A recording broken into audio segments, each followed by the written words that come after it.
இவ்வளவு செஞ்ச நம்ம மக்களுக்கு நன்றி கடனா உன்னால முழுமையா செலுத்த முடியுமான்னு கேட்டா சத்தியமா சொல்றேன், என்னால முடியாதுதான்.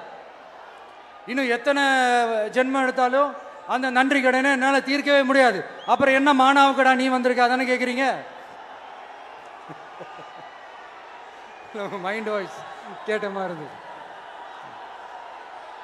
வாழ்நாள் முழுக்க நம்ம மக்களுக்காக ஆதரவா துணையா நிக்கிறத தவிர, அவங்களுக்காக உழைக்கிறத தவிர எனக்கு வேற எந்த எண்ணமும் இல்லை.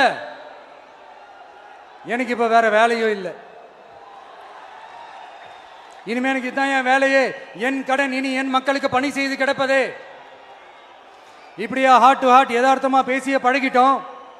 இதுக்கு மேலேயும் எனக்கும் மக்களுக்கும் இடையே இருக்கிற அந்த உறவை பத்தி நான் பேச ஆரம்பிச்சேன்னா ஒரு மாதிரி எமோஷனல் ஆகிடுவேன். அப்புறம் அதை கண்ட்ரோல் பண்ணுறது ரொம்ப கஷ்டம்.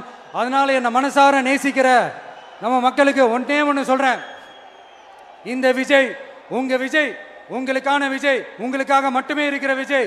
உங்க கூட நிற்க, உங்களுக்காக நிற்க, உண்மையா நிற்க, உணர்வோட நிற்க, உறுதியா நிற்க, உங்க கூட பேச, உங்களுக்காக பேச, உண்மையா பேச, உணர்வோட பேச, உறுதியா பேச, உங்களுக்காக சேவை செய்ய உங்க விஜய் நான் வரேன்.